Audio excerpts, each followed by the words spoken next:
Hello everyone, beautiful good morning to all. I am Pooja और आप देख रहे हैं परचम क्लासेस। आज हम डिस्कस करने वाले हैं 17 मार्च के करंट अफेयर्स। तो आज के करंट अफेयर्स पढ़ के आपको मज़ा आने वाला है। आज हम कार्बन डाइऑक्साइड के ग्रेवयार्ड के बारे में बात करने वाले हैं। हमारे देश से कौन कौन से एंटीक्स जो हैं वो चोरी हुए हैं, मिस आउट हुए हैं, वो हम देखेंगे और ऐसे ही कुछ और नई रिपोर्ट्स के बारे में हम डिस्कशन करेंगे। आज हमें व्यास सम्मान के बारे में और सरस्वती सम्मान के बारे में भी डिस्कशन करना है। तो काफ़ी कुछ नया आपको सीखने को और जानने को मिलेगा आज के सेशन में, इसलिए वीडियो को पूरा लास्ट तक देखिएगा। लास्ट में एक क्वेश्चन ऑफ द डे है जिसका आंसर आप हमें कमेंट सेक्शन में देंगे। क्लियर है? इसके अलावा वीडियो के एंड में आपको कुछ हेडलाइंस भी मिलेंगी। हेडलाइंस आपको हिंदी में भी होती हैं, इंग्लिश में भी होती हैं, जिससे आपको रिवीजन में आसानी हो और आपको नोट्स बनाने में भी आसानी हो, तो इसलिए आपको हेडलाइंस भी मिल जाएंगी। अच्छा, आज की क्लास का जो PDF है ना, वो हमारे टेलीग्राम पे होगा। तो परचम का टेलीग्राम अगर ज्वाइन नहीं किया है तो टेलीग्राम ज्वाइन कर लेंगे, तो वहाँ से करंट अफेयर्स की PDF को आप फ्री ऑफ कॉस्ट ले सकते हैं। क्लियर है? और सेशन पसंद आता है, यूजफुल लगता है तो अपने फ्रेंड्स के साथ शेयर करना नहीं भूलेंगे। तो आइए स्टार्ट करते हैं 17 मार्च के करंट अफेयर। सबसे पहले बात करते हैं इंपॉर्टेंट पर्सन जो न्यूज़ में है। ठीक है, ये है RBI के गवर्नर शक्तिकांत दास जी। चलिए, इन्हें सेंट्रल बैंकिंग के द्वारा governor of the year award से सम्मानित किया गया है। सेंट्रल बैंकिंग एक इंटरनेशनल इकोनॉमिक रिसर्च जर्नल है। सेंट्रल बैंकिंग क्या है? एक इंटरनेशनल इकोनॉमिक रिसर्च जर्नल है। उनके द्वारा इन्हें गवर्नर ऑफ द ईयर का अवार्ड दिया गया है। ठीक है, तो RBI Shaktikanta Das named governor of the year by the central banking. तो शक्तिकांत दास जी का नाम गवर्नर ऑफ द ईयर के लिए चुना गया है for the central banking award 2023। Clear है? रीज़न क्या है? क्योंकि इन्होंने बहुत ही डिफ़िकल्ट टाइम पीरियड में हमारे देश की अर्थव्यवस्था को, इकोनॉमी को संभालने का काम किया है। रशिया यूक्रेन का वॉर चल रहा था, कोविड-19 की समस्या थी, इन्फ्लेशन रेट बहुत हाई हो रहा था और काफ़ी सारी जो नॉन बैंकिंग कंपनीज थी वो फेल हो रही थी। तो इन सारी चुनौतियों का सामना इन्होंने बहुत अच्छे से किया अपने टेन्योर में, इसलिए RBI के गवर्नर शक्तिकांत दास जी को गवर्नर ऑफ द ईयर के अवार्ड के लिए चुना गया है। इसके अलावा नेशनल बैंक ऑफ यूक्रेन, इसे central bank of the year के अवार्ड के लिए चुना गया है। ठीक है, चलिए अगले पर्सन के बारे में बात करते हैं। पिछले 2 साल से एक पोजीशन खाली थी और वो पोजीशन क्या थी? USA के एम्बेसडर की, जो भारत में रहे, मतलब अमेरिका का राजदूत जो भारत में रहे। वो पोजीशन लगभग 2 साल से ज़्यादा से खाली थी, क्योंकि 2021 में जो लास्ट एम्बेसडर थे USA के नई दिल्ली में, वो थे केनेथ जस्टर। उन्होंने भी रिज़ाइन कर दिया था, तब से ये पोजीशन खाली थी। ठीक है, फाइनली इसकी नियुक्ति हो गई है। आइए हम उसी अपॉइंटमेंट के ऊपर चर्चा करेंगे। US Senate confirm Eric Garcetti as a ambassador to India. अमेरिकी सीनेट ने भारत में राजदूत के रूप में एरिक गर्सेटी की नियुक्ति की पुष्टि की है। ठीक है, किसने नियुक्ति की पुष्टि की है? USA की सीनेट ने की है ये पुष्टि। लगभग 2 साल से ये डिप्लोमेटिक जो पोजीशन थी, राजदूत का जो पद था, USA के राजदूत का भारत में जो पोजीशन थी वो खाली थी। फाइनली यहाँ पे एरिक गर्सेटी की अपॉइंटमेंट हो गई है। ठीक, चलिए अब यहाँ पर हम व्यास सम्मान और हम बात करेंगे यहाँ पे सरस्वती सम्मान के बारे में। हम सभी को पता है कि व्यास सम्मान, सरस्वती सम्मान और बिहारी पुरस्कार, ये तीनों अवार्ड या सम्मान जो हैं वो KK बिरला फाउंडेशन के द्वारा दिए जाते हैं। KK बिरला फाउंडेशन के द्वारा इन अवार्ड की शुरुआत 1991 मतलब 1991 में की गई थी। ठीक है, सबसे पहले हम बात करते हैं व्यास सम्मान के बारे में। 2022 का व्यास सम्मान पागल खाने के लिए ज्ञान चतुर्वेदी को मिला है। तो हिंदी राइटर है डॉक्टर ज्ञान चतुर्वेदी। इनकी एक व्यंग रचना है, उपन्यास है, जिसका नाम है पागल खाना। इसके लिए इन्होंने 32 व्यास सम्मान से सम्मानित किया गया। तो 32 नंबर का व्यास सम्मान किसे मिला है? ज्ञान चतुर्वेदी को मिला है। और इनकी रचना क्या है? पागल खाना इनकी रचना है। व्यास सम्मान की शुरुआत किसने की थी? तो KK बिरला फाउंडेशन ने की थी। कब की थी? तो 1991 में जो है वो KK बिरला फाउंडेशन के द्वारा व्यास सम्मान की शुरुआत की गई थी। तो जो आउटस्टैंडिंग हिंदी लिटरेसी में वर्क करते हैं, हिंदी उपन्यासकार लिखते हैं, हिंदी साहित्य को लिखने का काम करते हैं, तो उन्हें ये व्यास सम्मान से सम्मानित किया जाता है। पिछले 10 साल का जो पूरा रिकॉर्ड होता है उसके आधार पे ये पुरस्कार दिया जाता है, जिसके अंतर्गत 4 लाख रुपए की राशि दी जाती है। ठीक है, और यहाँ पर एक कमेटी बनाई जाती है। वो कमेटी जो है वो सिलेक्ट करने का काम करती है कि पिछले 10 सालों में हिंदी लिटरेचर में किसका काम अच्छा रहा है, उन्हें व्यास सम्मान दिया जाता है। क्लियर है। तो ये जो कमेटी बनाई गई थी, उस कमेटी के जो हेड थे वो थे प्रोफेसर रामजी तिवारी, और प्रोफेसर रामजी तिवारी के द्वारा डॉक्टर ज्ञान चतुर्वेदी जी का नाम चुना गया फॉर द 32nd नंबर के व्यास सम्मान के लिए। इनकी रचना क्या है? पागल खाना है। अब के बिरला फाउंडेशन के द्वारा बिहारी पुरस्कार और सरस्वती सम्मान भी दिया जाता है। सरस्वती सम्मान के अगर बारे में बात करें तो सरस्वती सम्मान के अंतर्गत 15 लाख रुपए की राशि दी जाती है। पिछले 10 सालों में शेड्यूल 8 की जो भी भाषाएं हैं उसमें किसी भी भाषा पे जो अच्छा साहित्य लिखता है, अच्छा उसका लिटरेसी वर्क होता है, उन्हें ये अवार्ड या सरस्वती सम्मान दिया जाता है। ठीक है ना। 15 लाख रुपए राशि जो है वो सरस्वती सम्मान के अंतर्गत दी जाती है। वैसे ही बिहारी पुरस्कार भी के बिरला फाउंडेशन के द्वारा दिया जाता है, जिसमें 2.5 लाख रुपए मतलब 2.5 लाख रुपीस सम्मान राशि दी जाती है। तो यहाँ पर हम बात कर रहे हैं सरस्वती सम्मान 2022 किसे मिला है। तो सरस्वती सम्मान 2022 जो है वो तमिल राइटर शिव शंकरी जी को दिया है। तो तमिल राइटर है शिव शंकरी, जिनको सरस्वती सम्मान दिया गया है फॉर द 2022। और इनकी रचना क्या है? तो इनकी रचना है सूर्या वंशम। सूर्या वंशम इनकी रचना के लिए सरस्वती सम्मान इन्हें दिया गया है, और ये तमिल राइटर है। ठीक है, वो हिंदी राइटर थे व्यास सम्मान वाले, ये तमिल राइटर है। ओके, चलो अब यहाँ पे आप स्क्रीनशॉट लेना चाहें तो ले सकते हैं। ये रिसेंट में दिए गए अवार्ड्स है, जैसे कि प्रिट्जगर प्राइज बहुत इंपॉर्टेंट होता है, आर्किटेक्ट की फील्ड में दिया जाने वाला, आर्किटेक्चर की फील्ड में दिया जाने वाला सबसे बड़ा सम्मान जो है वो प्रिट्जगर प्राइज माना जाता है। तो आप चाहें तो इसका स्क्रीनशॉट लेके ये सारे अवार्ड्स को रिवाइज कर सकते हैं। ठीक है, चलो अगले पर्सन के बारे में बात करते हैं, जिनका नाम है दीपक मोहंती। तो गवर्नमेंट ऑफ इंडिया के द्वारा दीपक मोहंती को PFRDA का चेयरमैन अपॉइंट किया गया है। अब ये PFRDA क्या होता है?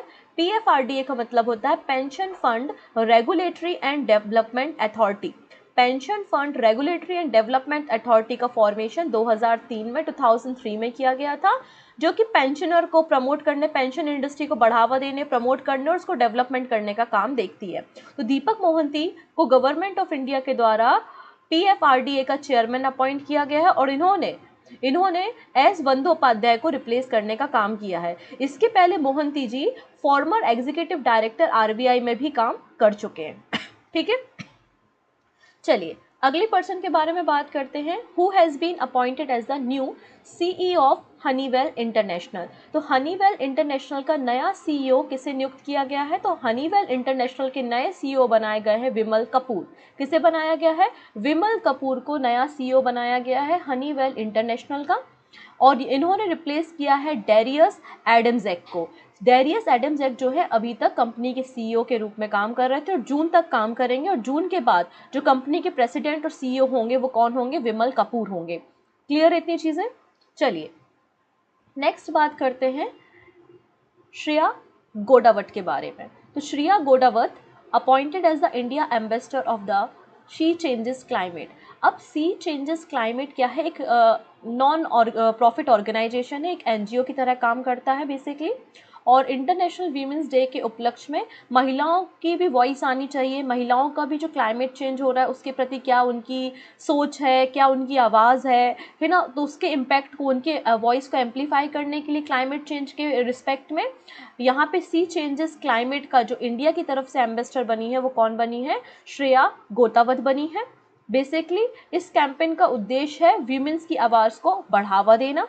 ठीक है, यूनाइटेड नेशन की रिपोर्ट के अकॉर्डिंगली, UN वीमेन की रिपोर्ट के अकॉर्डिंगली 150 कंट्रीज ऐसी है जिनके पास लॉज है, जिनके पास कानून व्यवस्था है अगेंस्ट द डिस्क्रिमिनेशन वीमेंस। ठीक है, तो ये हमारे आज के कुछ पर्सन्स थे। अब यहाँ पे एक छोटी सी रिपोर्ट के बारे में बात करते हैं। ये रिपोर्ट बहुत इंपॉर्टेंट है। यहाँ पर हम बात करेंगे कि फर्स्ट नंबर पे कौन सा स्टेट है मिल्क के प्रोडक्शन में, फर्स्ट नंबर पे कौन सा स्टेट आता है एग के प्रोडक्शन में, फर्स्ट नंबर पे कौन सा स्टेट आता है मीट के प्रोडक्शन में, और फर्स्ट नंबर पे कौन सा स्टेट आता है वूल के प्रोडक्शन में। तो ये क्वेश्चन पूछे जाते हैं कि दूध के प्रोडक्शन में कौन सा राज्य पहले नंबर पे है, या ऊन के प्रोडक्शन में कौन सा राज्य पहले नंबर पे है। तो ये जानकारी आपको इस न्यूज़ से मिल जाएगी, तो ध्यान से समझिएगा, एक एक लाइन यहाँ पर बहुत इंपॉर्टेंट है। So basic annual husbandry statics 2022 report को यहाँ पे पब्लिश किया गया है, रिलीज़ किया गया है। ये रिलीज़ करने का काम पुरुषोत्तम रुपाला ने किया है, और पुरुषोत्तम रुपाला जो है वो union minister fishery, animal husbandry and dairying को संभालते हैं। हर साल ये पब्लिकेशन पब्लिश किया जाता है जिसका नाम है बेसिक एनुअल हस्बेंड्री स्टैटिक्स। ठीक है। इस स्टैटिक्स में, इस रिपोर्ट में बताया गया है कि हमारे देश में मिल्क का प्रोडक्शन बढ़ा है पिछले साल के कंपैरिजन में। इस साल हमारा जो मिल्क का प्रोडक्शन है वो कितना 5.29% इंक्रीज हुआ है। और 2021-22 में भारत में मिल्क का प्रोडक्शन कितना रहा है, तो 221 मिलियन टन भारत में मिल्क का प्रोडक्शन रहा है। तो ऐसे क्वेश्चन आप लोगों ने एग्जाम में देखे होंगे, स्पेशली जो स्टेट पीसीएस एग्जाम होते हैं वहां पर इस तरीके के क्वेश्चन डेफिनेटली बनते हैं। तो टोटल मिल्क का प्रोडक्शन कंट्री में 2021-22 में कितना रहा है, तो 221 मिलियन टन रहा है, जो पिछले साल के कंपैरिजन में 5.29% ज़्यादा है। अगर हम बात करते हैं राज्यों की कैटेगरी में कौन सा स्टेट फर्स्ट नंबर पे है मिल्क के प्रोडक्शन में, तो आंसर हो जाएगा राजस्थान। राजस्थान जो है वो फर्स्ट नंबर पे है मिल्क के प्रोडक्शन में। कौन सा राज्य है, राजस्थान है, 15% प्रोडक्शन करता है। सेकेंड नंबर पे यूपी, फिर एमपी, गुजरात और आंध्र प्रदेश। तो राजस्थान, यूपी, एमपी, 3 राज्य आपको याद रखने, फर्स्ट, सेकेंड और थर्ड। राजस्थान, यूपी और एमपी मिल्क के प्रोडक्शन में सबसे आगे हैं। अगली बात करते हैं एग के प्रोडक्शन में। तो एग के प्रोडक्शन में सबसे आगे चल रहा है आंध्र प्रदेश। सेकेंड नंबर पे आप देखेंगे तमिलनाडु और फिर तेलंगाना है। तो आप देखेंगे साउथ के ही तीनों राज्य जो हैं वो टॉप 3 पर है, आंध्र प्रदेश, तमिलनाडु एंड तेलंगाना। अब एग के प्रोडक्शन में भी भारत में इंक्रीमेंट हुआ है। भारत में अगर हम देखेंगे तो 6.19%, 6.19% जो है वो एग का प्रोडक्शन इंक्रीज हुआ है पिछले साल के कंपैरिजन में। और 2021-22 में टोटल एग प्रोडक्शन हमारी कंट्री में 129.60 बिलियन नंबर्स में रहा है। ठीक है, अब बात करते हैं मीट प्रोड्यूसिंग स्टेट के बारे में। तो मीट के प्रोडक्शन में सबसे आगे है महाराष्ट्र, महाराष्ट्र के बाद यूपी और यूपी के बाद आपको वेस्ट बंगाल देखने को मिलेगा। किसमें, मीट के प्रोडक्शन में फर्स्ट नंबर पे कौन है, महाराष्ट्र है। अच्छा, मिल्क के प्रोडक्शन में फर्स्ट नंबर पे कौन था, राजस्थान था। एग के प्रोडक्शन में फर्स्ट नंबर पे कौन था, तो आंध्र प्रदेश था। और मीट के प्रोडक्शन में कौन हो गया है, महाराष्ट्र हो गया है। वहीं अगर ऊन के बारे में बात करते हैं, वूल प्रोड्यूसिंग स्टेट के बारे में बात करते हैं, तो फर्स्ट नंबर पे वूल पे कौन है, राजस्थान फर्स्ट नंबर पे है वूल पे। फिर आपको जम्मू एंड कश्मीर दिखेगा और फिर गुजरात और महाराष्ट्र आपको देखने को मिलेंगे। क्लियर, तो ये डेटा आपको याद रखना है। चलिए, अब यहाँ पे हमारे जो रेलवे मिनिस्टर हैं अश्विनी वैष्णव, ये पिक्चर में आपको दिखाई दे रहे हैं, यही है अश्विनी वैष्णव। इन्होंने रिसेंटली अनाउंसमेंट किया है कि 2026 तक भारत में बुलेट ट्रेन की शुरुआत हो जाएगी। India first bullet train to run by August 2026।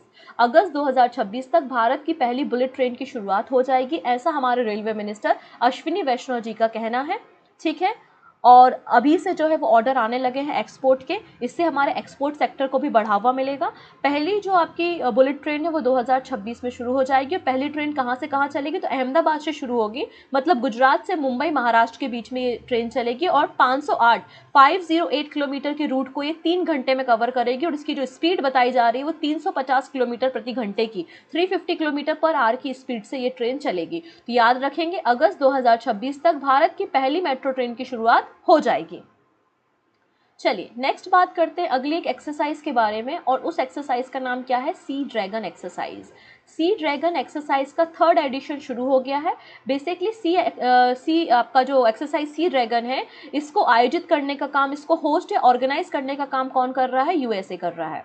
ठीक है, तो 3rd edition of the sea dragon exercise जो है वो स्टार्ट होगी 15 मार्च से और 30 मार्च तक ये एक्सरसाइज चलने वाली है। और होस्ट नेशन कौन सा है, यूएसए है, जिसमें कई सारे देशों की एंटी सबमरीन वॉरफेयर यहाँ पे एक्सरसाइज में पार्टिसिपेट करती हैं। और भारत भी पहुंच चुका है इस सी ड्रैगन एक्सरसाइज में पार्टिसिपेट करने के लिए। ठीक है, भारत की तरफ से P-8I एयरक्राफ्ट जो है सी ड्रैगन एक्सरसाइज में पार्टिसिपेट करेंगे। भारत के अलावा यूएसए पार्टिसिपेट कर रहा है, यूएसए तो होस्ट ही है। अगली बात करते हैं जापान। जापान के अलावा कनाडा और साउथ कोरिया। तो कौन कौन से देश यहाँ पे सी ड्रैगन एक्सरसाइज में पार्टिसिपेट कर रहा है, India, USA, Japan, south Korea और कनाडा, और यूएसए इसका होस्ट भी है। और भी एक्सरसाइज जो है वो इंडिया और यूएसए के बीच में कंडक्ट कराई जाती है, जैसे कि मालाबार एक्सरसाइज। मालाबार एक्सरसाइज जो है उसमें इंडिया, ऑस्ट्रेलिया, जापान और आपका यूएसए पार्टिसिपेट करता है। अगला है युद्ध अभ्यास, ये भी आपकी मिलिट्री ट्रेनिंग एक्सरसाइज है जो यूएसए और इंडिया के बीच में होती है। और वज्र प्रहार, ये भी यूएसए और इंडिया के बीच में होने वाली एक्सरसाइज है। ठीक है, तो एक क्वेश्चन आपको एक्सरसाइज से, डिफेंस से रिलेटेड एक्सरसाइज से एग्जाम में देखने को मिलता है। नेक्स्ट बात करते हैं, यहाँ पर हम नासा के द्वारा एक नया स्पेस सूट तैयार किया गया है और उसी को इन्होंने जो है वो लॉन्च किया है। ठीक है, अनवील किया है, लोगों को दिखाया है। So NASA unveil new generation of space suit for humanity return trip to moon. तो यहाँ पर देखिएगा 2025 में नासा जो है अपना एक मून मिशन भेज रहा है जिसका नाम है क्या, आर्टेमिस 3।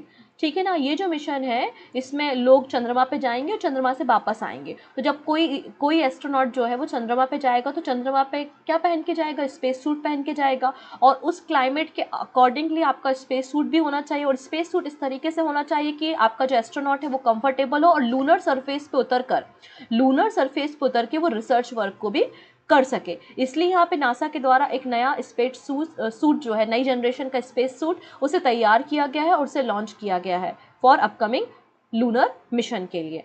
ठीक है, चलिए नेक्स्ट बात करते हैं। अब यहाँ पर हम बात कर रहे हैं कार्बन डाइऑक्साइड के ग्रेवयार्ड के बारे में।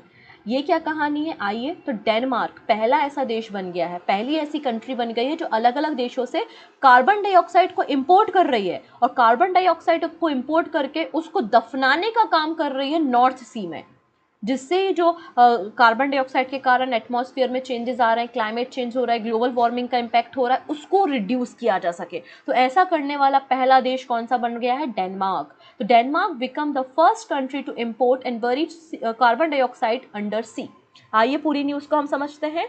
तो डेनमार्क ने एक प्रोजेक्ट की शुरुआत की है और वो अलग अलग कंट्री से जो है कार्बन डाइऑक्साइड को इंपोर्ट करने का काम कर रही है, और 1800 मीटर गहराई पे नॉर्थ सी में 1800 मीटर की गहराई पे कार्बन डाइऑक्साइड को वहाँ पे बरी या फिर दफनाने का काम किया जाएगा। बेसिकली जो नॉर्थ सी का एरिया है ना, वो जाना जाता है ऑयल एंड गैस के प्रोडक्शन के लिए, और लंबे समय से वहाँ पे ऑयल एंड गैस का प्रोडक्शन हो रहा है। तो कई सारे जो एरिया है वहाँ पे एम्प्टी हैं, खाली हैं, और उन्हीं में जो है उस कार्बन डाइऑक्साइड को फिल करने का काम किया जाएगा। The carbon dioxide graveyard where the carbon is injected to prevent further warming of the atmosphere is on the site of in old oil field. तो ओल्ड ऑयल फील्ड में इसे inject करने का काम किया जाएगा। Basically British chemical giant INEOS और German oil company विंटरशेल के द्वारा बेसिकली इस ग्रीन शेन प्रोजेक्ट की शुरुआत की गई है। इसके अंतर्गत 8 million ton carbon dioxide per year 2030 तक इंपोर्ट करके उसे बरी करने का काम,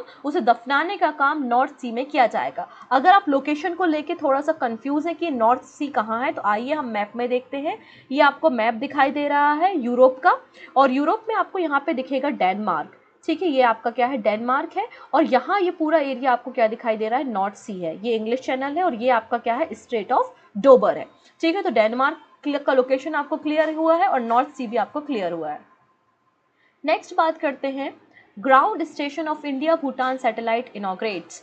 तो भारत और भूटान के बीच का जो उपग्रह का ग्राउंड स्टेशन है उसका उद्घाटन किया है। ये उद्घाटन जो है वो इसरो के द्वारा और भूटान की गवर्नमेंट के द्वारा किया गया है। ठीक है, तो ground station of India Bhutan satellite which has been built in a Thimphu. Thimphu जो है वो भूटान की कैपिटल है, और उसे रिसेंटली यहाँ पे इनॉग्रेट करने का काम किया है। तो ग्राउंड स्टेशन को इनॉग्रेट किया है। अब क्या हो करेगा ग्राउंड स्टेशन, बेसिकली हुआ क्या था, इसरो का जो PSLV C-54 रॉकेट था, उसने भूटान के एक सैटेलाइट को, एक नैनो सैटेलाइट को लॉन्च किया था, है ना। इसरो के द्वारा एक नैनो सैटेलाइट भूटान का लॉन्च किया गया था PSLV C-54 की मदद से, जिसका नाम है INS-2B, जिसको ऑफिशियली हम INS-2B के नाम से जानते हैं।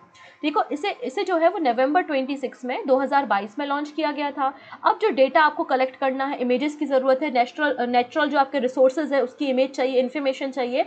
तो उस इन्फॉर्मेशन को कलेक्ट करने के लिए basically ground station of India Bhutan satellite को बिल्ड किया गया है, इनॉग्रेट किया गया है भूटान की कैपिटल थिम्पू में। दोनों कंट्रीज के साइंटिस्ट के द्वारा बेसिकली जॉइंट मिशन इसको सक्सेसफुली कंडक्ट किया गया है। The satellite contain 2 payload. जो सैटेलाइट आपने PSLV C-54 की मदद से आपने लॉन्च किया गया था, जो कि आपका एक नैनो सैटेलाइट था, उसमें आपको 2 पेलोड देखने को मिलेंगे। पहला है nano MX multi spectral optical imager, नाम से समझ में आ रहा है इसको इसरो के द्वारा डेवलप किया गया था, पहली चीज़। और एक हाई रेजोल्यूशन इमेजेस को, जो भूटान के नेचुरल रिसोर्सेज हैं उसकी हाई रिजोल्यूशन इमेजेस को ये भेजने का काम करेगा। सेकेंड है automatic packet reporting system repeater. ये क्या करेगा, इसको जो है वो department of information technology and telecom Bhutan और इसरो के UR राव सैटेलाइट सेंटर के द्वारा बिल्ड किया गया था। बेसिकली रियल टाइम इन्फॉर्मेशन जो है भूटान के रीजन की, वो प्रोवाइड करने में मदद करेगा। तो इन इन्फॉर्मेशन को कलेक्ट करने के लिए हमने ये ग्राउंड स्टेशन तैयार किया है। ठीक है, चलिए नेक्स्ट बात करते हैं। India and World Bank sign loan agreement for green NH या नेशनल हाईवे कॉरिडोर प्रोजेक्ट। तो यहाँ पर इंडिया और वर्ल्ड बैंक के बीच में एक लोन एग्रीमेंट साइन हुआ है और ये जो लोन है वो 4 स्टेट में green corridor, green national highway corridor को बिल्ड करने में मदद करेगा। ठीक है, वो 4 राज्य कौन कौन से हैं? तो हिमाचल प्रदेश, राजस्थान, उत्तर प्रदेश और आंध्र प्रदेश में, इन 4 राज्यों में जो है वो green national highway corridor project बनाया जाएगा by the help of world bank. और वर्ल्ड बैंक इसमें आपको $500 मिलियन की मदद कर रहा है और लगभग 781 किलोमीटर की ये ग्रीन नेशनल हाईवे कॉरिडोर को बनाया जाएगा और जो आपके ग्रीन टेक्नोलॉजीज हैं उनका उपयोग करते हुए इन कॉरिडोर को तैयार करने का काम किया जाएगा। ठीक है, आज की लास्ट न्यूज़ पे हम चर्चा करते हैं मिसिंग एंटीक्स इन इंडिया। हमारा जो ASI डिपार्टमेंट है, ठीक है, उन्होंने ये जानकारी दी है। बेसिकली किसी ने RTI लगाया होगा तो RTI के हवाले हमको जानकारी मिली है कि लगभग 486 एंटीक्स जो हैं वो मिसिंग रिपोर्ट किए गए हैं सिंस इंडिपेंडेंस। जब से हमारा देश आज़ाद हुआ है तब से आज तक 486 एंटीक्स जो है वो रिपोर्ट किए गए हैं जो कि मिस आउट हुए हैं हमारे देश से, जिनकी प्राइस अगर देखें तो 500 से 50,000 के बीच में बताई जाती है। और लगभग 3696 मॉन्यूमेंट्स जो है वो प्रोटेक्टेड एंड मेंटेन है बाय द ASI, ऐसी जानकारी हमको मिल रही है। यहाँ पर ASI डिपार्टमेंट ने हमको ये भी बताया है कि 292 एंटीक्स जो है वो हम अलग अलग देशों से भारत वापस लेकर आए हैं सिंस 2014। ये जो ASI के द्वारा लिस्ट तैयार की गई है मिसिंग एंटीक्स की, उसमें 17 राज्यों को और 2 यूनियन टेरिटरी को कवर किया है। यहाँ पे बताया जा रहा है सबसे ज़्यादा जो एंटीक मिसिंग है वो मध्य प्रदेश से है, 139 एंटीक्स जो है वो मध्य प्रदेश से है, 95 एंटीक्स राजस्थान से और 86 जो है वो उत्तर प्रदेश से है। ठीक है, तो क्या हमारे देश में कोई इनिशिएटिव है, क्या हमारे देश में कोई एक्ट या कोई कानून है जो हमारे एंटिक्स को, जो हमारे हेरिटेज को प्रोटेक्ट करे? तो आंसर है यस। यहाँ पे देखिए एंटिक्स क्या होते हैं, उसके लिए भी डेफिनेशन डिफाइन की गई है। तो antics and the art treasure act of 1972 जो कि 1976 में इफेक्ट में आया था, उन्होंने एंटिक्स की डेफिनेशन को डिफाइन किया है। कोई भी ऐसा आर्ट वर्क, चाहे वो कॉइन हो या कोई और आपका आर्ट वर्क हो, जिसका एग्जिस्टेंस एटलीस्ट 100 ईयर्स पुराना हो, उसे हम एंटिक्स की कैटेगरी में रखते हैं। इसमें कॉइन भी आ सकते हैं, कोई पेंटिंग आ सकती है, कोई आर्टिकल, कोई आपका कॉस्ट्यूम हो गया, लिटरेचर हो गया, रिलीजन वैल्यूज़ हो गई है ना, तो वो सारी चीज़ें यहाँ पर आती हैं। वहीं अगर हम बात करते हैं जो मैन्युस्क्रिप्ट होती हैं, उसके लिए ये ड्यूरेशन 75 ईयर्स ओल्ड का रखा गया है। अब प्रोटेक्शन इनिशिएटिव के बारे में बात करते हैं इंडिया में, तो यहाँ पर देखिए हमारे देश में 3 प्रकार की लिस्ट है। एक यूनियन लिस्ट है, स्टेट लिस्ट है और कॉन्करेंट लिस्ट है। मतलब केंद्र सूची, राज्य सूची और समवर्ती सूची। तो अगर आप केंद्र सूची मतलब यूनियन लिस्ट का आप आइटम नंबर 67 देखिए, स्टेट लिस्ट का आइटम नंबर 12 देखेंगे और आपका कॉन्करेंट लिस्ट मतलब समवर्ती सूची का अगर आप आइटम नंबर 40 को देखेंगे तो ये कॉन्स्टिट्यूशन में हमारे पास ये प्रोविजंस हैं जो डील करते हैं कंट्री के हेरिटेज से।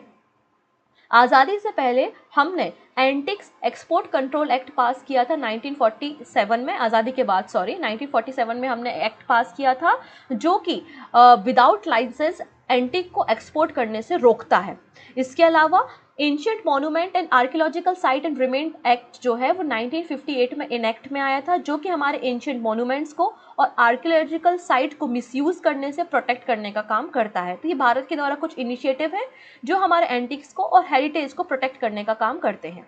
अंत में बात करते हैं 2 या 3 शॉर्ट न्यूज़ है, उन पर हम चर्चा कर लेते हैं। देखिएगा, गगनयान मिशन, तो गगनयान मिशन के लिए गवर्नमेंट ऑफ इंडिया के द्वारा 9023 करोड़ रुपीस बजट अलॉट किया गया है गगनयान मिशन के लिए। और ये गगनयान मिशन जो है वो लो अर्थ ऑर्बिट में भेजा जाएगा। यहाँ पे हमारा जो ह्यूमन स्पेस फ्लाइट है, ह्यूमंस को भेजा जाएगा और फिर उन्हें सेफली रिटर्न भी लाया जाएगा।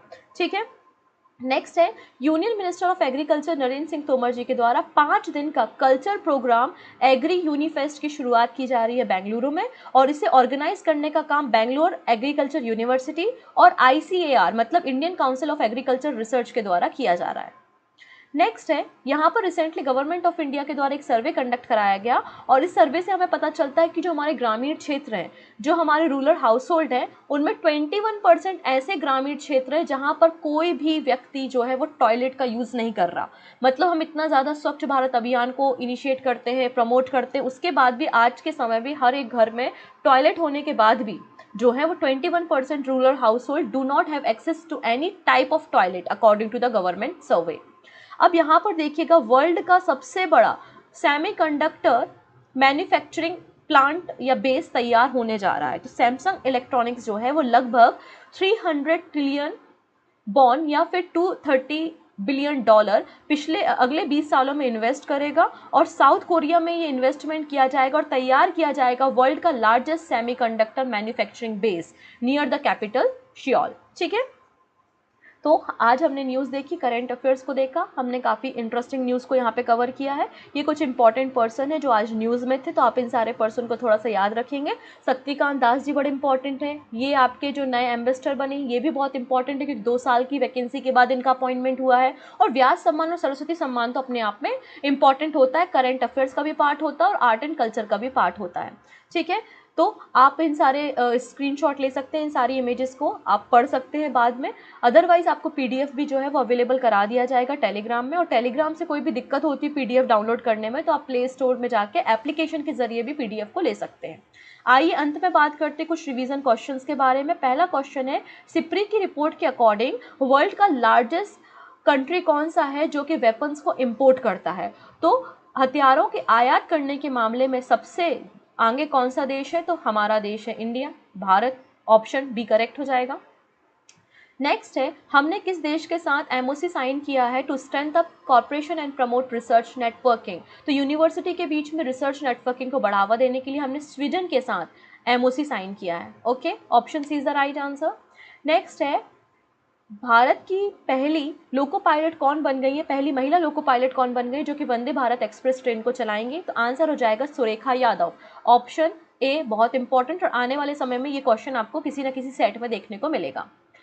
N international conference on share Buddhist heritage started in which city? तो कहाँ पे शुरू हुआ है? नई दिल्ली में। Option B. अब यहाँ पे किस स्मॉल फाइनेंस बैंक के द्वारा महिलाओं के लिए एक सेविंग अकाउंट की शुरुआत की गई है जिसका नाम है ब्लॉसम वीमेन सेविंग अकाउंट? तो ब्लॉसम वीमेन सेविंग अकाउंट की शुरुआत किसने की है? सर्वोदय स्मॉल फाइनेंस बैंक ने की है। Option C is the right answer. Next है, बॉक्सिंग फेडरेशन ऑफ इंडिया का ब्रांड एम्बेसडर कल हमने देखा था। बेसिकली जो international boxing association women's world boxing championship होने जा रही है उसके लिए आपका स्पॉन्सर कंपनी कौन सी? तो स्पॉन्सर कंपनी है Mahindra and Mahindra. Option D is the right answer. अब यहाँ पे कौन सी ऐसी फिल्म है जिसको 2023 के ऑस्कर में 7 अवार्ड्स मिले हैं? तो आंसर हो जाएगा everything everywhere all at once. ठीक है, option A is the right answer. Next है, सी चेंजेस क्लाइमेट के लिए इंडिया के एम्बेसडर किसे अपॉइंट किया गया है? तो आंसर हो जाएगा श्रेया गोतावत को अपॉइंट किया गया है। Option D is the right answer. This is question of the day जिसका आंसर आप हमें कमेंट सेक्शन में देंगे। ठीक है, सही आंसर भी मैं आपको वहीं पर रिप्लाई कर दूंगी। तो क्वेश्चन क्या है? Which state approve the 100% horizontal reservation to statehood activist in state government job? तो यहाँ पर किस राज्य सरकार ने 10% हॉरिजॉन्टल रिजर्वेशन जो आपके राज्य के एक्टिव कार्यकर्ता हैं उनको प्रोवाइड करने का कहा है स्टेट गवर्नमेंट जॉब में? झारखंड, उत्तराखंड, पंजाब या राजस्थान? जो भी आंसर होगा कमेंट में बताना। और मैं आपको कल हॉरिजॉन्टल रिजर्वेशन और वर्टिकल रिजर्वेशन के बारे में सारी कहानियां बता चुकी हूँ, तो इसलिए अगर आपको नहीं पता तो कल के करंट अफेयर्स को एक बार आप देख लीजिएगा। ओके, सो मिलते हैं नेक्स्ट सेशन में, तब तक अपना ध्यान रखेंगे। Thank you, take care and bye bye.